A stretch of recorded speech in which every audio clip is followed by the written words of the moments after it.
Ikhwah, saudara-saudariku semua dirahmati Allah Subhanahu wa taala, cari ridho Allah dalam perjalanan hidup kita di dunia. Bahagia insyaallah, tenang, tentram.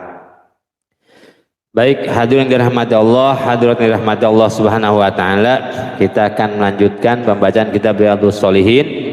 Ini sampai di bab yang ke-327. Babun nahyi anil fahsyi wa bada'il lisani.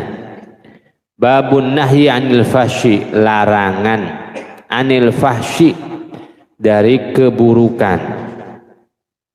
Keburukan apa? Keburukan pikiran, keburukan perbuatan, dan keburukan lisan. Semua yang buruk-buruk.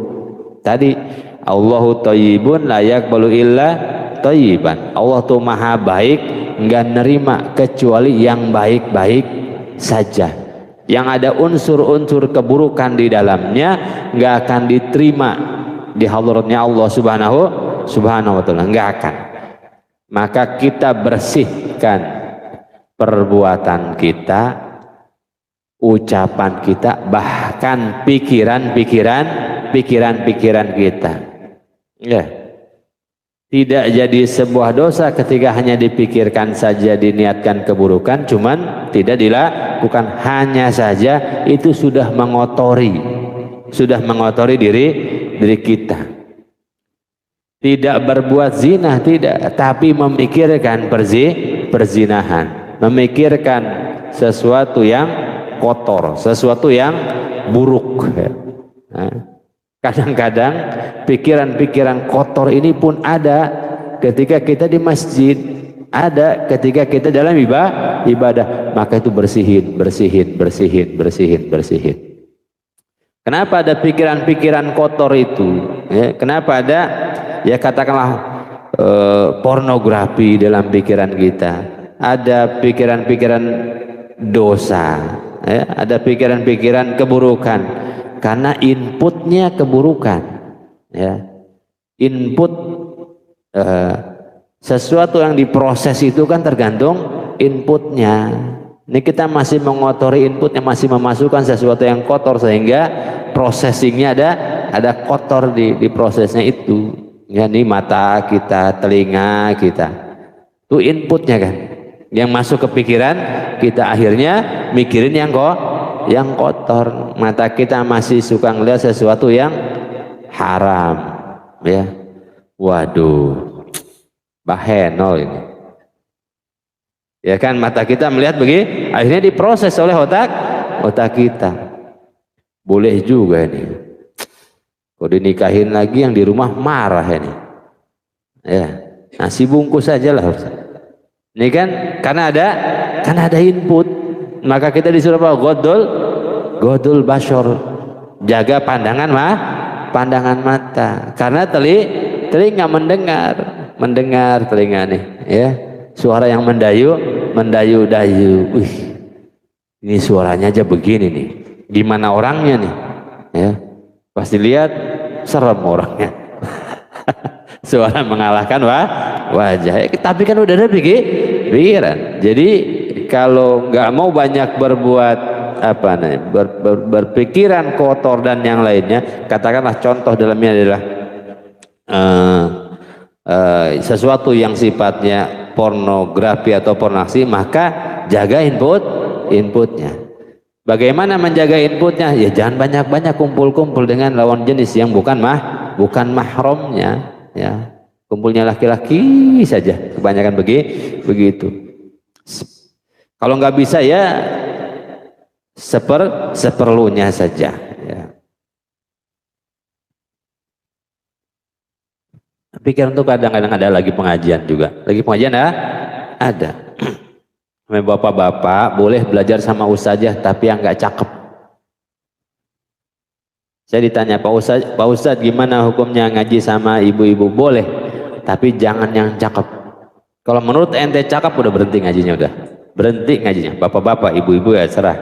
Bapak, kalau ngelihat ustazah cakep, buru-buru pulang. Udah pulang, nggak aman. Itu pikirnya bisa traveling kemana-mana. Ya Allah, cantik, soleha. Ngaji apa tadi? Nggak tahu. Ngaji apa? Nggak tahu. Nggak tahu. Langsung bandingin yang di rumah. Udah di rumah sholat susah, cerewet minta ampun. Udah kemana? Mana-mana. Jadi boleh ngaji sama ustazah, tapi yang nggak cakep. Kalau cakep buru-buru berhenti. Justru karena ustazah cakep, ustaz saya datang. Nah itu kan masalah udah. Kira-kira umur udah 80 tahun, ya, ustazahnya boleh dah. Masih pengen bawa pulang juga kebangetan, ya.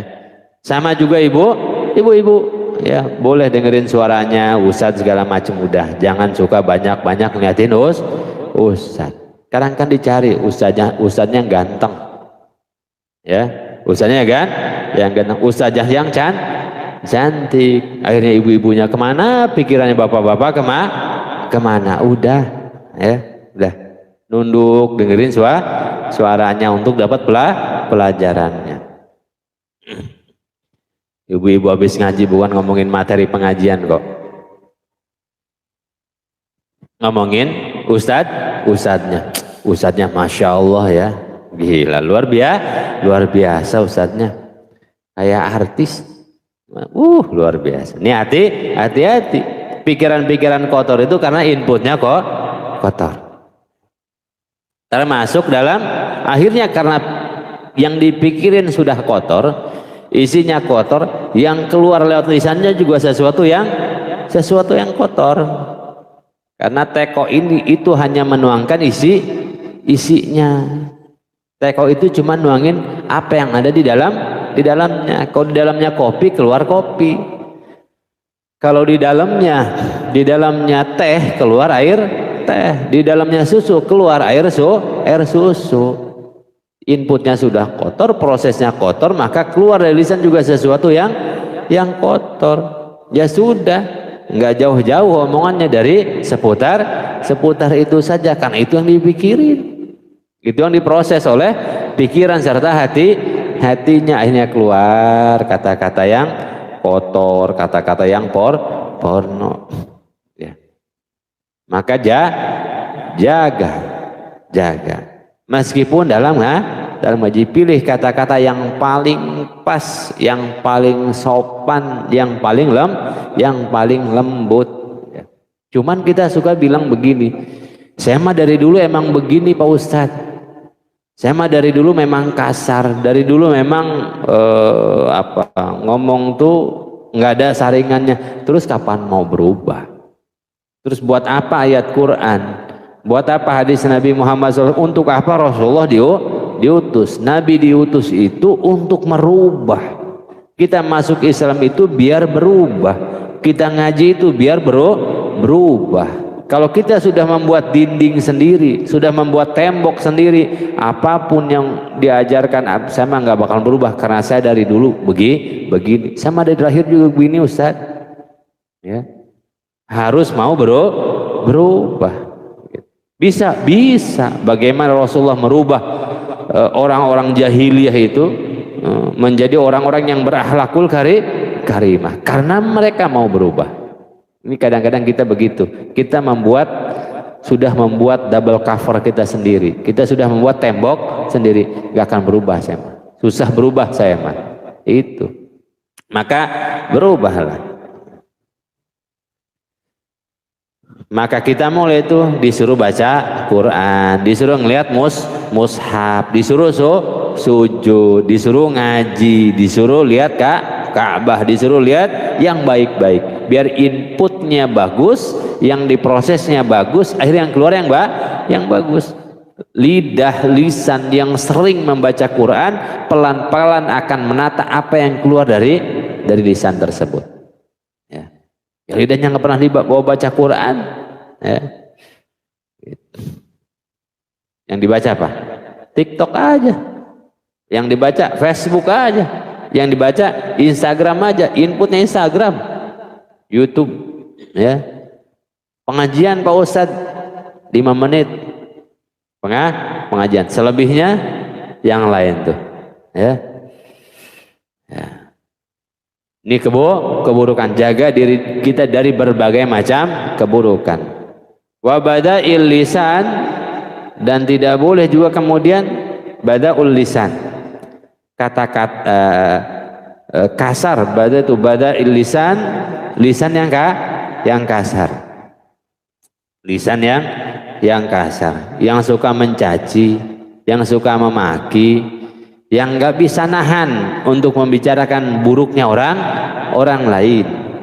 Wa bada'il lisan, dan larangan dari berkata yang kasar.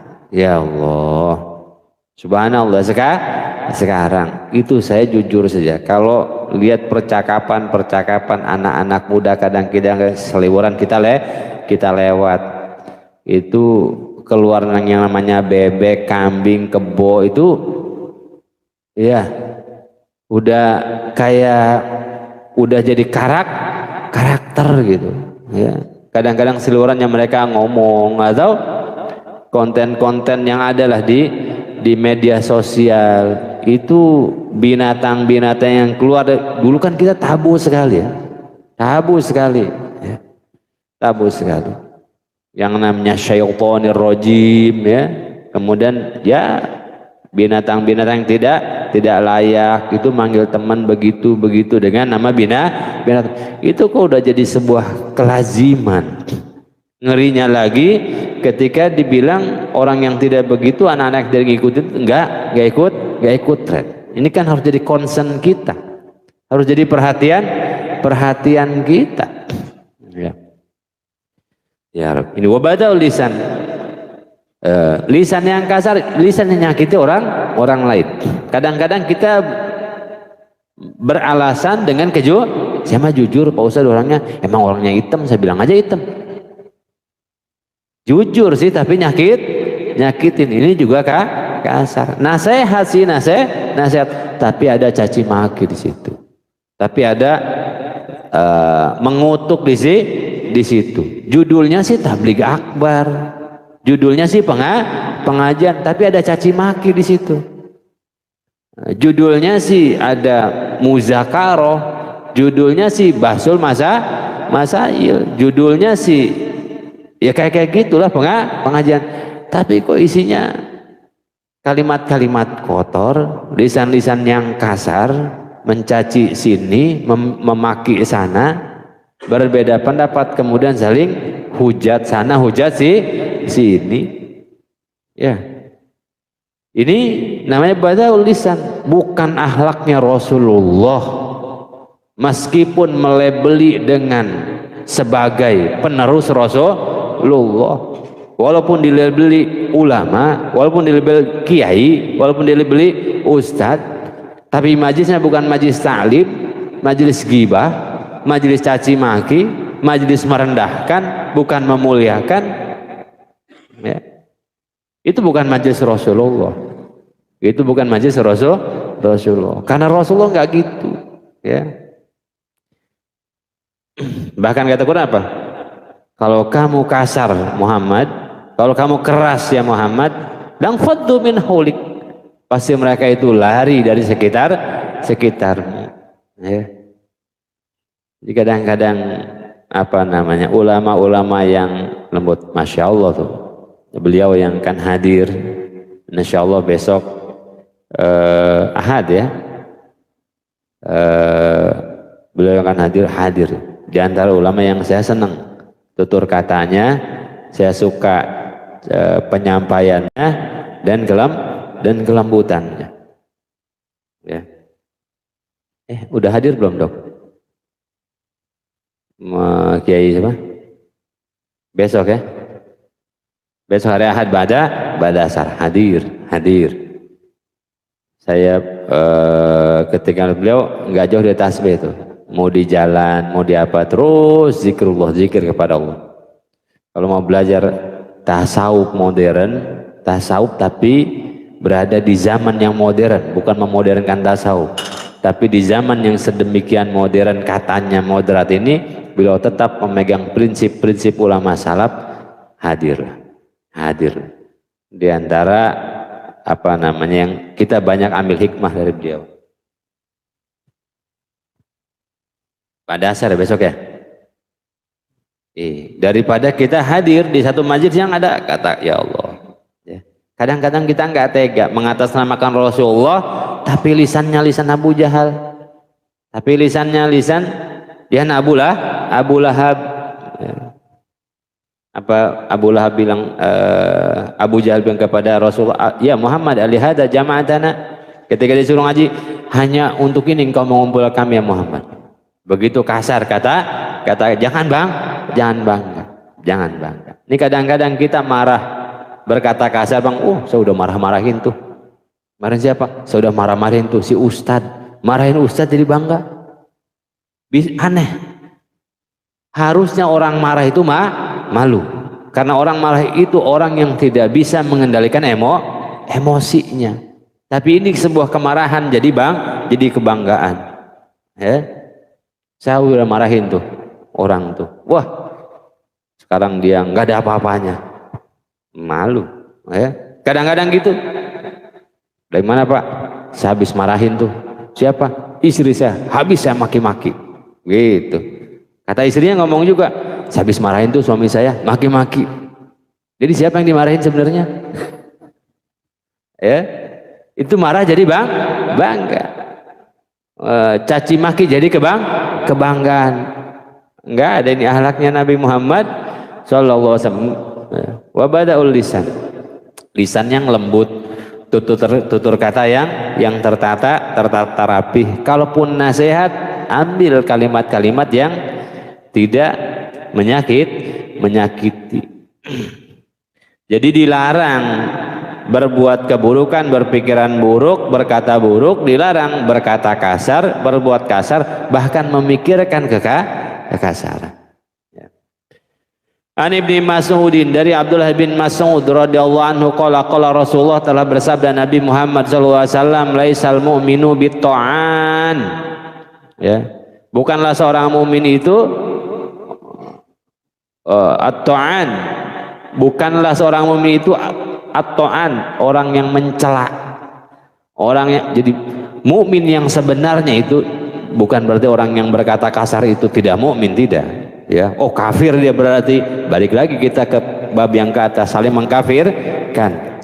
Maksudnya adalah bukan seorang mukmin yang sempurna yang masih suka mencela. Mencela itu apa? Mengungkapkan keburukannya orang lain. Bahkan menghakimi keburukannya orang lain. Ada aja mata kita bisa melihat keburukan orang. Orang udah rapih-rapih, gimana Pak, udah cakep, mau kondangan ada aja. Bagus bener, orang hitam siang-siang pakai baju kuning, coba itu. Ya, ada aja. Di antara yang suka nongkrong-nongkrong di pinggir jalan itu, ya. Hati-hati.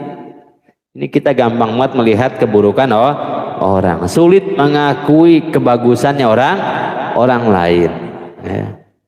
Bukan orang yang suka mencela. Jadi tugasnya nanti pulang ke rumah, lihatlah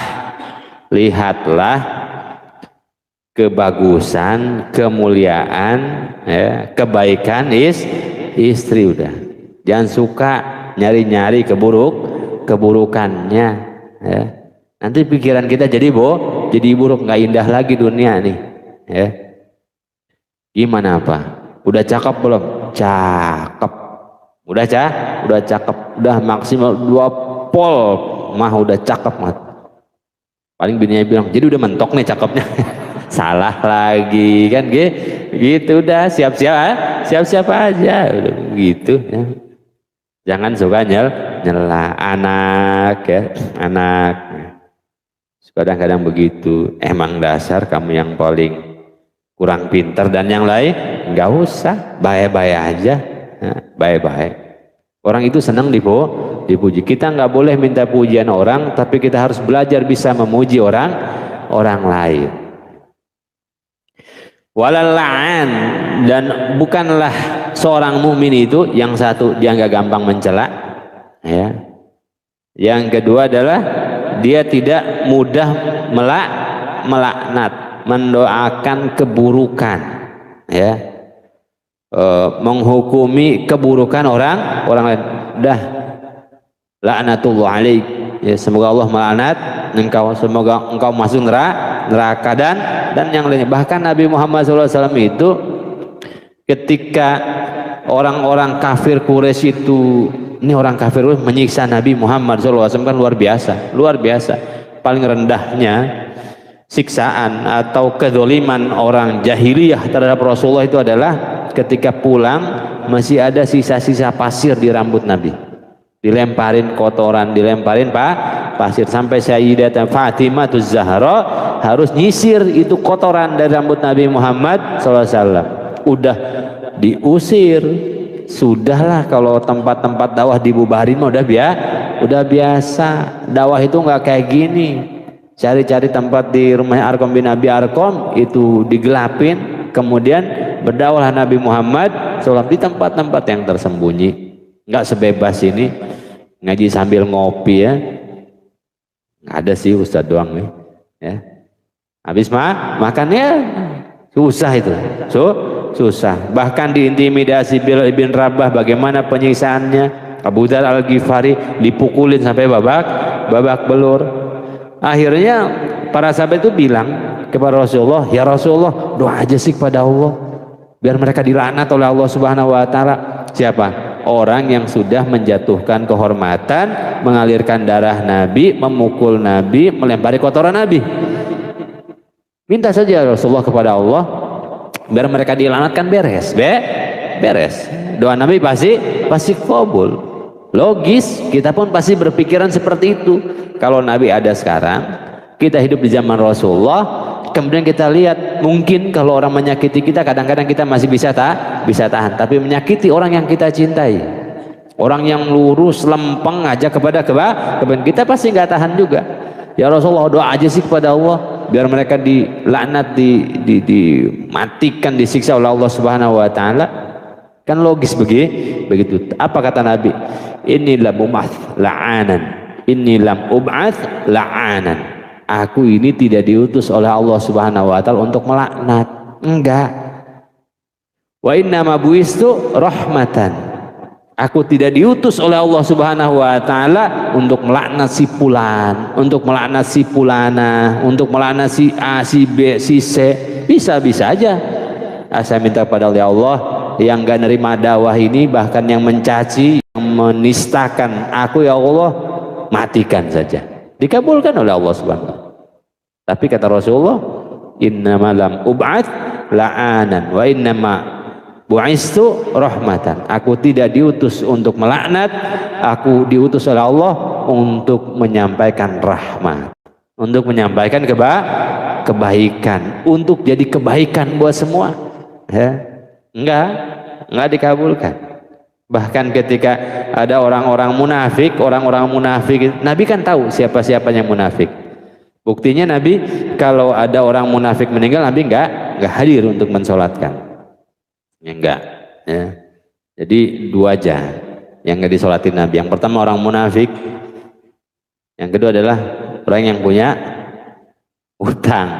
Hati-hati yang punya utang, ya. Enggak disolatin Nabi. Waduh, mana punya utang semua, ya repot. Ya. Nabi tahu satu-satunya orang munafik ini munafik. Ya Rasulullah, kenapa dikasih tahu aja? Nanti kita bunuh orang-orang munafik itu kan bahaya. Ya. Dan boleh secara hukum boleh, karena munafik itu pengkhianat. Pengkhianat boleh dijatuhkan, dialirkan darahnya. Apa kata Nabi SAW? Saya nggak mau nanti orang berpikiran Muhammad membunuh sahabatnya. Itu lembutnya hati Nabi Muhammad Shallallahu Alaihi Wasallam. Walal fahish, bukanlah orang mukmin itu orang berbuat keburukan. Ya, sono sini ngomongin orang, ya, kesana sini ngomongin orang, kesana sini memfitnah orang, sana sini mukul orang, bahkan berbuat keburukan kepada orang yang nggak tahu nilai keburukan. Ya, kadang-kadang kita berbuat keburukan kepada orang yang belum tahu nilai keburukan. Siapa? Bocah, anak-anak kecil. Udah tahu dia sesuatu itu buruk, belum tahu dia hanya peniru ulung saja, dia hanya menirukan saja. Itu pun kita jangan berbuat buruk apalagi kepada mereka. Sampaikan, ya maaf, anak-anak kecil sekarang kan hanya meniru apa yang mereka lihat, apa yang mereka dengar tadi ketika mereka ngomong kasar, ngomong kebun binatang segala macam. Jangan-jangan mereka belum tahu nilai-nilai kebaikan dan keburukan, dan belum ada penyampai nilai kebaikan keburukan kepada mereka, maka kita jangan berbuat buruk kepada mereka. Husnuzonnya begitu. Enggak kok, papa enggak begitu, mamahnya enggak begitu, baik-baik, lembut-lembut. Niru dari mana? Dari Instagramnya, dari media sosialnya, mungkin niru gurunya. Nanti mereka kan peniru saja. Maka itu pun kita jangan berbuat buruk kepada mereka. Imam Al-Haddad begini, Bapak Ibu yang dirahmati Allah Subhanahu wa taala. Kadang-kadang kita ngelos.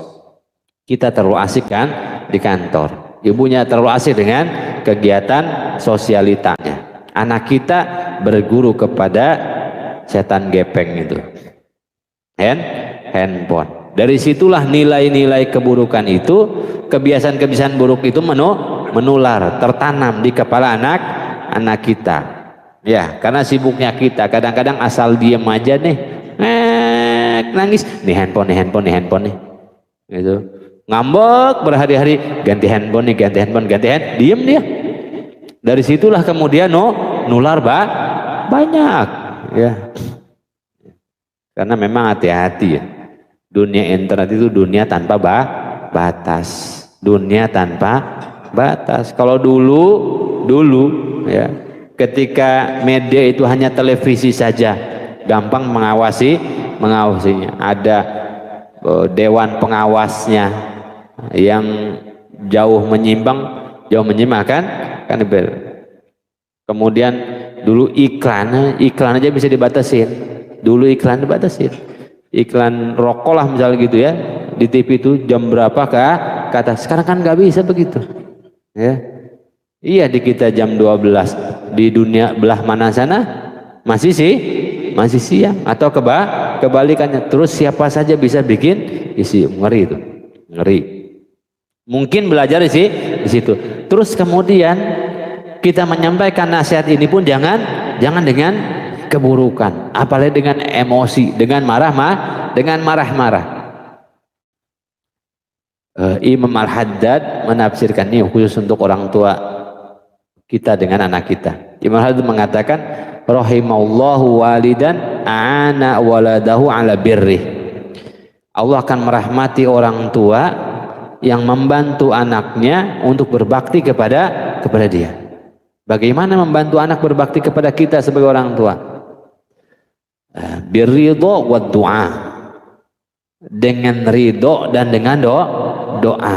yakni dengan mungkin anak kecil kita ini belum tahu itu buruk, jangan dulu dimarahin, jangan dulu diintimidasi, jangan dulu disudutkan, tapi disampaikan kebaikan dengan tetap hati kita ridho, dengan tetap. Jangan orang tua ya, bapak ibu semuanya, tolong senakal apapun anak kita, sekacau apapun anak kita, lisan kita boleh marah, tapi hati kita harus tetap ridho kepada anak-anak kita. Karena sekali saja kita nggak ridho kepada anak kita, ya, karena perbuatan mereka yang tadi itu pun akibat kelalaian kita dalam mendidik mereka, ya. Mereka berbuat buruk karena kelalaian kita dalam mendidik mereka, ya. Katakanlah seperti itu, lisan kita boleh marah, kita boleh berpikir bagaimana mengarahkan anak ini, tapi hati kita jangan ikutan marah, jangan tidak ridho terhadap anak. Sekali saja kita tidak ridho terhadap anak kita, Allah mengharamkan ridhonya untuk anak kita. Ketika Allah tidak memberikan ridhonya kepada anak kita, yang repot kita juga. Ridho Allah fi ridhol walid wa sukhtullah fi sukhtil walidin. Ridho Allah ada ridho Allah ada pada ridho orang tua, murkanya Allah ada pada murka orang tua. Kapan saja hati antum murka kepada anak, saat itulah Allah murka kepada anak kita. Maka jangan nanti ya Allah ridho ya Allah, ini salah saya ya Allah, kurang saya dalam mendidik anak saya. Doa sama Allah Subhanahu wa taala, nak kasihan kamu terjebak dalam maksiat, nak kasihan kamu terjebak dalam kerusakan, salah papa, salah mama, minta sama Allah Subhanahu wa taala. Gimana orang mau nolong? Yaitu dengan kasih sayang. Jangan dibuang, jangan dimurka, jangan pokoknya mama enggak ridho, papa enggak ridho, kamu begini. Repot. Ya. Hanya bener anak-anaknya jauh dari kebahagiaan. Balik lagi kepada siapa? Orang tua. Ya. Ya. Biridho wa doa, dengan ridho dan doa, pandu mereka. Ya.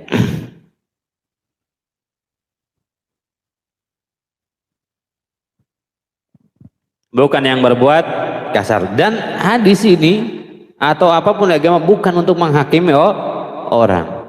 Kamu bukan mukmin, tuh kamu ngomongnya kotor mulu. Aduh, jangan disampaikan seperti itu nih. Apa namanya, keindahan-keindahan ajaran Nabi Muhammad Sallallahu Alaihi Wasallam.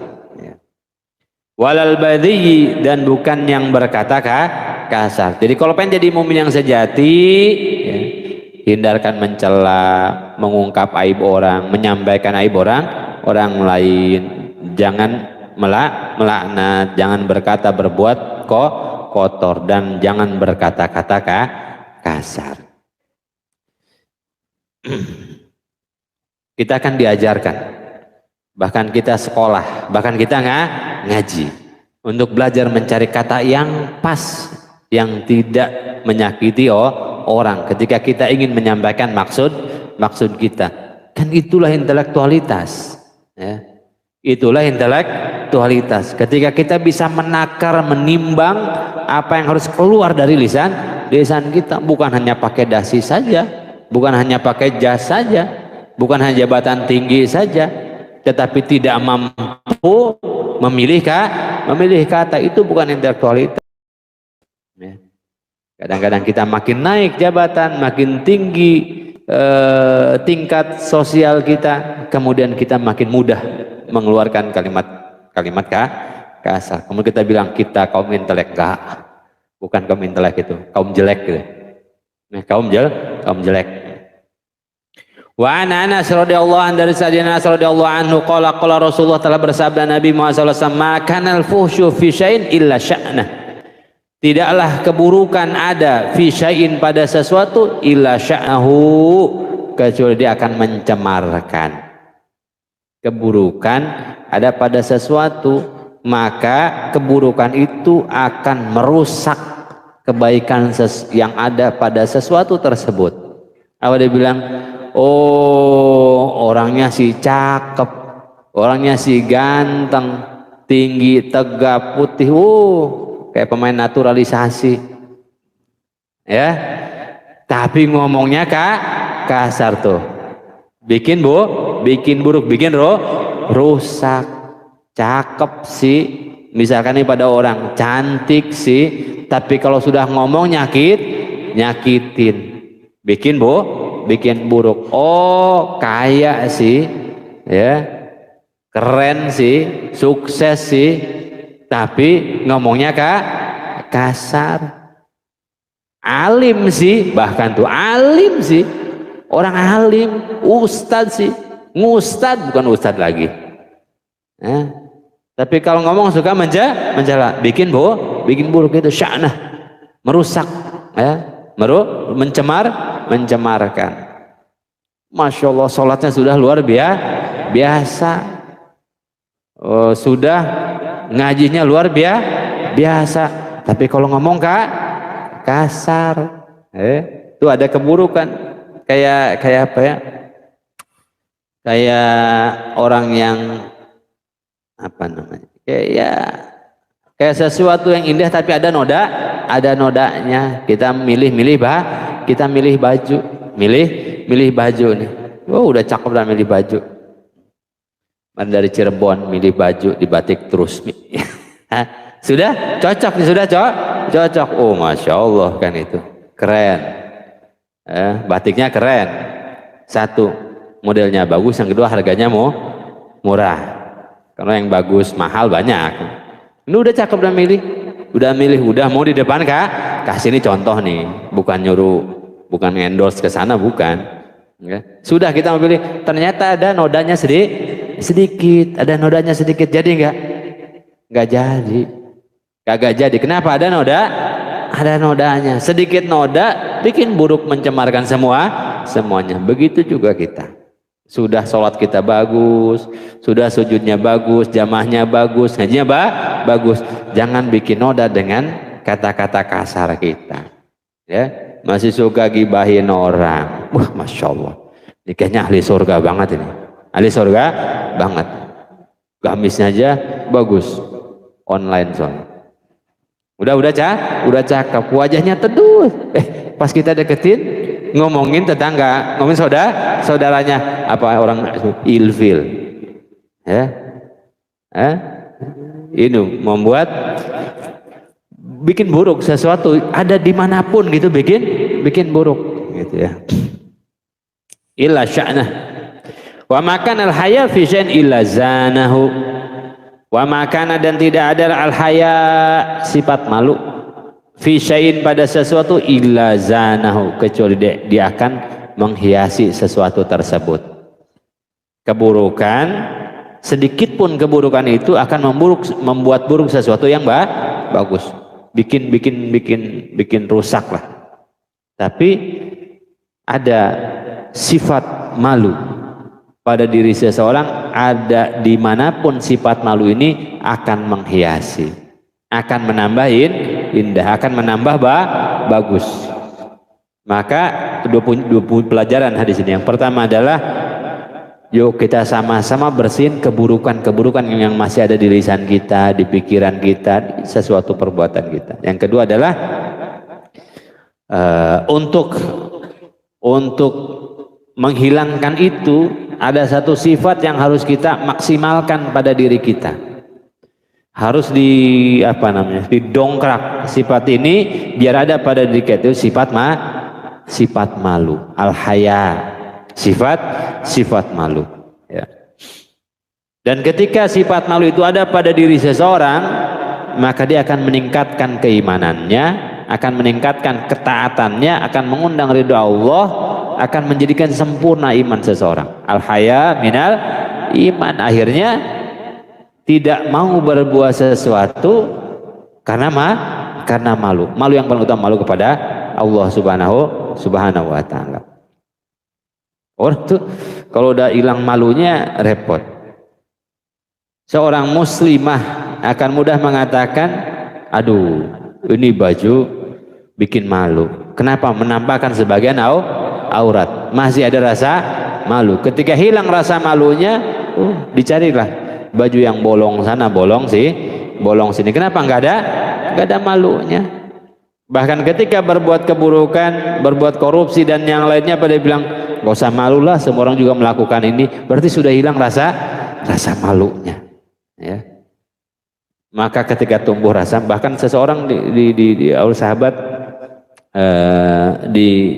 sedang dinasihati supaya tidak terlampau malu, malah dimarahin balik oleh Rasulullah. Kata Rasulullah, biarin, sifat malunya, tidaklah sifat malu ada pada diri seseorang kecuali itu tanda iman masih ada pada diri dia. Kalau sudah hilang rasa malu, maka hilang imannya. Malulah kita sudah ngaji masih lewat sholat, ya. Malulah kita sudah ke masjid, masa masih suka ngomongin orang di kantor, di pasum yang lainnya. Nah, tidaklah rasa malu sifat malu itu ada pada diri seseorang kecuali akan menghias, membuat orang itu jadi mulia, jadi hebat. Bagaimana para guru-guru kita, Nabi luar biasa sifat malu. Nabi membetisnya kelihatan, bahkan bukan aurat, merah wajahnya karena malu. Lihatlah guru-guru kita, para ulama kita kalau datang ke tempat kita berapa lapis. Perhatiin bajunya aja, perhatikan bajunya saja, ya, bajunya. Kalau datang ke sini sudah pakai jubah luarnya, sudah pakai lagi gamis, pakai lagi di dalamnya sarung, pakai lagi dalamannya. Kenapa? Bahkan seorang ulama yang laki-laki ini pun gak mau kelihatan lekuk tubuhnya. Kenapa? Malu. Bahkan Sayyidatul Fatimahuz Zahra ketika masih hidup berwasiat, saya nggak mau. Padahal kalau orang meninggal itu boleh dimandikan oleh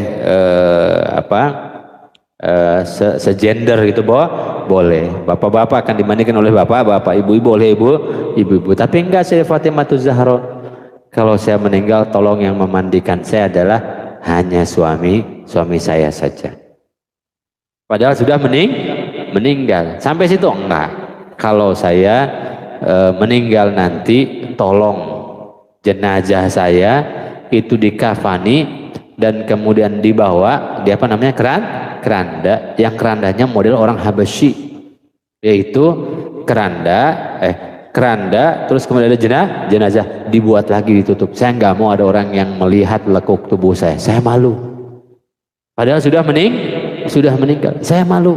Kalau ada orang yang melihat lekuk, orang Arab kan begitu, keranda kemudian sudah dikafani, kemudian taruh aja di atasnya, nggak ditutupin lagi ya. Itu nggak mau Sayyidah Fatimah, karena saya nggak mau ada orang lain melihat lekuk tubuh saya, nggak mau. Ya, maka dibuatkanlah keranda yang di sini ada jenazah, kemudian ditutup model orang Habasyi. Itulah yang ada di Indonesia akhirnya, karena gak mau ada orang lain melihat lekuk tubuhnya pun ketika sudah meninggal. Bahkan sebagian muslimah gak mau ada orang malu, merasa tidak pantas seorang muslimah disebutkan namanya oleh orang lain. Maka biasanya mereka nyebut anak perempuannya si Ubay, bintu Abdullah, gak disebutin namanya. Merasa ditelanjangi ketika namanya disebutkan oleh orang asing. Jangan sebut nama saya, bapak saya begitu. Haya, rasa malu. Ya.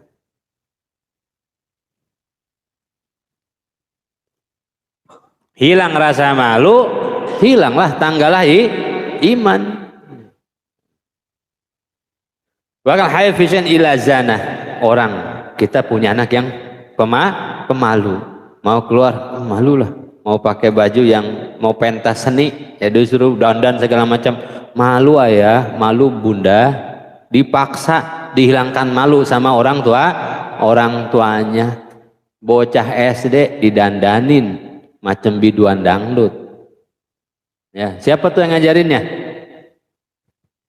Orang tua kerjasama sama gurunya. Ya. Anak kita anteng-anteng, malu tampil di panggung, suaranya keras-keras. Enggak deh, ini cuma pentas seni doang, perpisahan doang. Ternyata kita yang ngenalin anak-anak kita kepada musik yang hingar-bingar, jedag-jedug itu. Di mana itu? Di sekolah-sekolah yang katanya bernilai Islami tapi meruntuhkan nilai-nilai Islam. Ya, jedag-jedug. Wah, anak kita udah pakaiannya kayak biduan dangdut pantura, ya masih kecil, nanti gedenya terbiasa. Ya Allah, wahai para pendidik, wahai para pemilik sekolah-sekolah yang katanya Islami, ya jangan rusak anak-anak kami, jangan rusak anak-anak kita, ya. Talut naik ke panggung, laki-laki perempuan nari-nari bareng. SD Pak Ustadz belum dosa, iya, tapi nanti dia terbiasa di masa tuanya. Ya. Kalau ada anak itu masuk ke diskotik, tanggung jawab tuh gurunya. Karena mengenalkan musik-musik yang bosan jeda, saya keluar, apaan ini saya bangkit. Keluar, ya. Orang tua pendidik tanggung jawab. Ya. Kenapa hilang rasa menghilangkan rasa malu, ya. Saya pernah mengelola satu lembaga pendidikan, ya, pendidikan tinggi. Terus kemudian biasa tuh kan ya, begitu masuk tuh suruh pakai kaos kaki beda-beda, ya, kaos kaki bola kanan beda, kiri beda, ya. Suruh foto ayam di tengah bundaran HI, ya kan gitu begitu kan ya. Saya bilang, saya hilangin, gak ada. Saya nggak mau mahasiswa saya begitu. Kenapa Pak? Belum udah diingin malunya. Ntar korupsi juga dia nggak malu. Ntar dia ngambil hak orang lain juga tidak malu. Kenapa harus dihilangkan rasa malu itu? Ya. Rasa malu itu al-haya'u minal iman. Ya. Yang perlu tanamkan adalah di mana boleh malu, di mana tidak boleh malu. Coba sekarang kalau bapak keluar ya, pakai kaos kaki bola kanan kiri beda, malu nggak? Harus malu karena itu dolim, tidak sesuai begitu. Enggak, saya bilang, bapak keluarin aja, saya bilang gitu. Akhirnya nggak dikeluarin juga sih. Justru banyak upaya-upaya menghilangkan bagian dari iman ini, dari rasa malu ini. Rawahu Tirmidzi, hadits Imam Tirmidzi. Nanti tumbuhnya dia besar tidak punya rasa malu. Terbiasa nih anak perempuan kita kemudian tampil di hadapan laki, di hadapan teman-temannya longgak lenggok kayak gitu. Bahkan saya pernah kritisi begitu. Ya. Tahu nggak itu? Lagunya lagu siapa? Jangan seru-seruan aja. Ya. Lagu siapa? Itu lagu pemuja setan sebenarnya. Kaget ya. Kamu saya tahu ya, tahu lah orang kita baca koran. Hati-hati. Sekolah jangan hanya asal seru, ya. Mendidik jangan hanya asal banyak muridnya. Bikin sekolahan jangan hanya asal untungnya, tanggung jawab dunia akhirat. Ya. Ya. Tanamkan rasa malu kepada anak-anak kita. Malu nak kalau sampai rambutmu kelihatan orang lain. Malu nak kalau sampai kulitmu kelihatan orang lain. Malu nak kalau lenggak-lenggokmu sampai dilihat orang lain. Itu yang kita tanamkan pada anak-anak kita. Ya. Meskipun berada di lembaga pesantren sekalipun. Ya. Meskipun ada di lembaga pesantren sekalipun, karena banyak pesantren sekarang industri belaka. Hanya industri untuk mengambil keuntungan sebanyak-banyaknya. Ya. Mana ada di pesantren dari dulu? Fashion Week. Ya. Gemes ya kadang-kadang ya. Harusnya lembaga yang mengenalkan kepada syariat malah menjauhkan dengan syariat. Ini lebih bahaya. Wallahi ini lebih bahaya. Karena orang akan mengambil bahwa pesantren juga begitu, sekolah SD Islam juga begitu. Ya, di pesantren ada Fashion Week. Laki-laki dan perempuan ditonton oleh laki-laki ditonton oleh perempuan.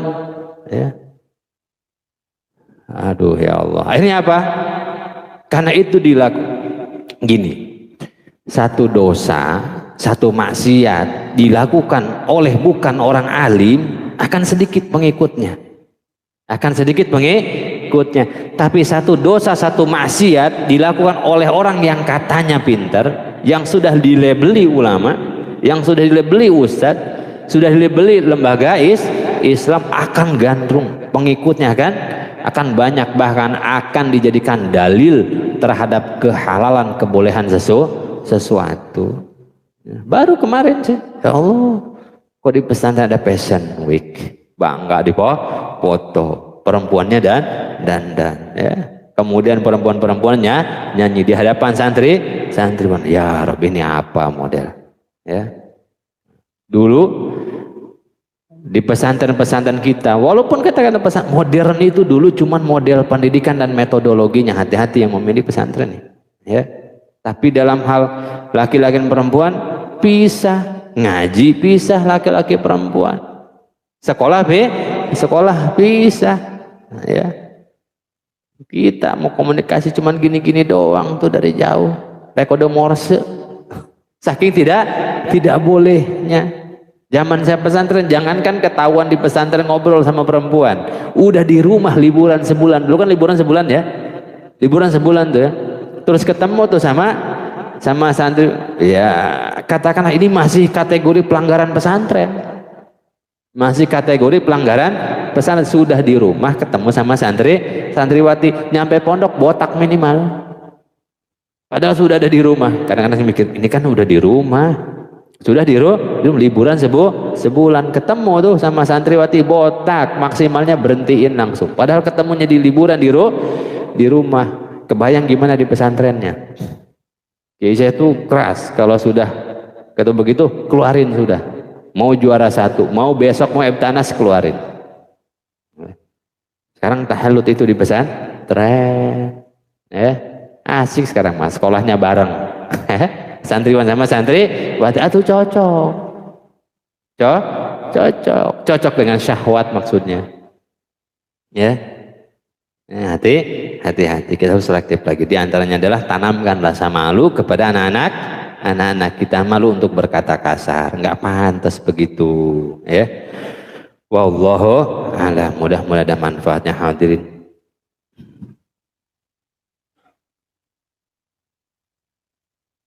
Oke.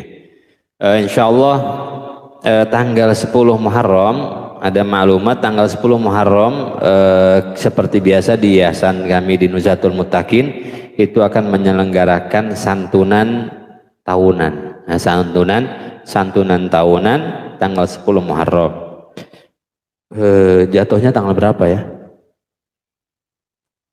Pokoknya 10 Muharram lah ya. 10 Muharram kita akan ada santunan akbar, santunan tahunan ya. Karena setiap minggu kita santunan, setiap malam Sabtu itu 35 yatim duafa kita undang ke majelis untuk diberikan sesuatu lah ya. Itu tiap minggunya, tiap minggu 35 ada sekitar yang terdata 700 sampai 1000 yatim duafa. Gantian, cuma keterbatasan kemampuan kami, gantian tiap malam Sabtu 35 itu setiap malam Sabtu sudah jalan 5 atau 7 tahun ini. Nah akbarnya biasanya itu tanggal 10 Muharram. Tanggal 10 Muharram besok kita akan mengadakan santunan, ya sedapatnya, dapat 1000 ya 1000, nggak dapat ya kita gilir lagi ya, seperti itu. Tanggal 10 Muharram itu santunannya kita paket anak-anak itu yatim dan duafa, nenek-nenek juga, kakek-kakek juga yang duafa, yang sakit juga, yang tidak mampu, itu paketnya 200.000 biasanya, dan kita tetapkan tahun ini 200.000, 100.000-nya uang cash, 100.000-nya itu dalam bentuk sembako supaya adalah buat 1, 2, 3 hari kehidupan mereka gitu. Kemudian untuk mereka kita kumpulkan makan dan segala macam operasionalnya 50.000, jadi 250.000. Yang mau ikutan silahkan. Saya belum umumkan, harusnya sih kemarin, cuman sibuk di perjalanan Cirebon ke sini tidur, nggak sempat ngumumin. Di tanggal 10 250.000 per paket santunannya. Kemudian ada upaya dari kami juga itu dengan kencang yang kemarin dibagikan itu. Kencang dibagikan itu juga akan kami bagikan besok tanggal 10 Muharram. Maka siapa yang sudah bawa kencleng tolong dikumpulkan di Masjid At-Taqwa saja. Ya, boleh diantar ke majelis, kalau kejauhan ke sini, ke Pak Suki boleh, ke Pak Jojo boleh, kencleng yang warna hijau yang dari akrilik itu ya. Yang sudah bawa dikembalikan untuk dibagikan di tanggal 10. Yang sudah ada isinya, yang masih isi koma kosong dari awal, yang gak usah dibalikin. Apa yang dibalikin? Ya. Gak usah isinya aja deh, ntar ngambil lagi susah. Ya udah dibongkar, itu silnya cuma dari itu, dibongkar, diplastikin, kasih ke sini nggak apa-apa. Dibikin gampang saja. Ya, jadi dibalikin. Yang belum ngambil, yang ngambil ya, ngambil. Jadi dua sumber itu dari santunan yang 250.000 nanti, dan juga dari kenceng. Mudah-mudahan banyak yang kita bisa bagikan kepada yatim dan duafa, dan semua acara kami terbuka. Silahkan yang mau ikut doa bersama santunannya tanggal 10, silahkan hadir. Itu acara tahunan. Karena itu ditunggu-tunggu ternyata, ditunggu-tunggu. Saya liburin ngaji karena saya dari Cirebon semalam. Alhamdulillah sih kalau jamaahnya memang ada yang protes. Jamaah pengajian memang ada protes. Nggak aja hore libur ya. Nggak ada jamaah pengajiannya memang nggak ada. Saya anteng saja. Ya sudah, saya bilang libur dulu karena saya perjalanan dari Cirebon ke sini. Jemaah nggak ada yang protes. Alhamdulillah. Yang Sabtu nanya, kira-kira ngaji nggak? Pak Ustadz Sabtu pagi, arahnya mau ngaji apa enggak nih? Sabtu pagi. Tapi yang ada yang sedih ya, ada yang WA, itu dari pengurus, dari koordinator. WA begini, oh kalau gitu kita tunda lagi. Padahal mereka udah nungguin Pak Ustadz nih malam Sabtu, yang disantuni. Udah nungguin malam Sabtu, cuman kalau libur ya udah deh, kita nunggu nanti lagi. Mereka nunggu ternyata, karena sudah jadwal mereka untuk mendapatkan santunan. Maka saya pun berusaha sesuatu yang sudah kita biasakan setiap tahun itu enggak kita liburkan terus ya, terus karena ternyata mereka mah nungguin. Nah, walaupun hanya sedikit menurut kita, tapi luar biasa buat mereka. Gini, ada sesuatu yang sederhana menurut kita, tapi tidak sederhana menurut para yatim duafa itu. Ya. Kemarin hari Senin saya sama Ustadz Jafar sama Pak Suk itu ngawal ngasuh anak-anak yatim itu untuk main ke Taman Safari. Bagi kita mah biasa-biasa saja ke Taman Safari. Saya tuh ngasuh beneran, bocah main saya tiduran di belakang masjid. Ternyata bagi mereka luar biasa. Itu gelangnya Taman Safari itu masih dipakai, ke rebo apa kemis itu masih dipakai. Karena seumur-umur saya baru ke situ. Ya. Yang lucunya lagi adalah ketika mau naik ke Panda tuh kan naik bus ya, naik bus namanya santri kan, silahkan gitu. Itu santri semua cium tangan sama yang jaga busnya, cium tangan. Kayak yang jaga busnya bingung, cium tangan baru kali ini cium tangan itu. Itulah lugunya, sederhana buat kita, tidak sederhana buat mereka. Jadi saya akhirnya tidak semudah, udahlah ntar aja lagi, ntar dulu. Ternyata ditunggu, ya. Pucat itu yang jaga bus. Cium tangan semuanya. Ada yang belakang bilang, maaf Pak, kita mas santri biasa cium tangan. Lah enggak semua juga dicium tangannya kan. Masya Allah. Jadi terima kasih. Yuk sama-sama. Kalau sama-sama mah ringan. Sama-sama ringan. Jadi saya ulang, yang mau ikutan santunan 250.000 silahkan. Atau mau masjid Pak Ustadz, atau mau pengajian atau majelis, kita bareng-bareng aja deh Pak Ustadz. Ini yang saya nantikan malah. Yang saya nantikan, yuk kita bareng-bareng dah. Kalau bareng-bareng lebih banyak, 1.000, 2.000 kita bisa santunin. Kenapa kita perlu bareng? Ketika tidak bareng, ada istilah gini, ya Pak Ustadz, yang banjir yang kekeringan mah kering katanya. Apa enggak? Orang santunan beda-beda. Ayo nyantunin ke situ lagi, yang sebelah sana enggak kedapetan. Kenapa saya suka rela?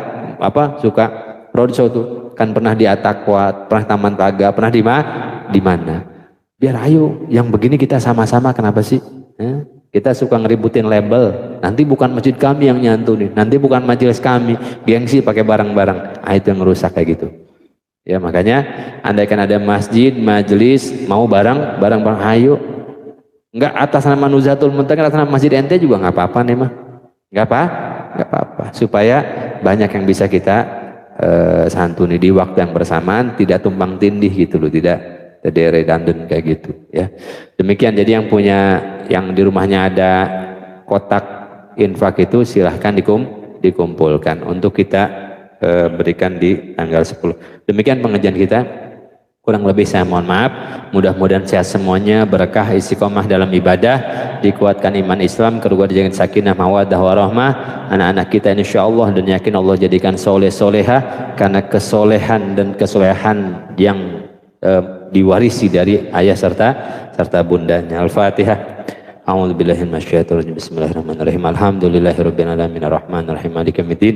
Iyyaka na'budu wa iyyaka nasta'in. Shiratal mustaqim shiratal ladzina an'amta 'alaihim ghairil maghdubi 'alaihim waladdallin. Amin amin ya Allah rabbal alamin. Allahumma shalli ala sayyidina Muhammad wa ala Muhammad. Allahumma ja'al jam'ana hadza jam'an mubarakan wa ja'al tafarruqan min ba'dina hadza tafarruqan ma'suman. Rabbana taqabbal minna innaka antas samiul alim wa tub 'alaina innaka antat tawwabur rahim. Rabbana atina fid dunya hasanah wa fil akhirati hasanah wa qina adzabannar wa sallallahu ala sayyidina Muhammadin nabiyil ummi wa ala alihi wasallam walhamdulillahi rabbil alamin. Kurang lebih mohon maaf. Akhirul kalam subhanakallah bihamdika asyhadu an la ilaha illa anta astaghfiruka wa atubu ilaik. Wal afu minkum. Wassalamualaikum warahmatullahi wabarakatuh.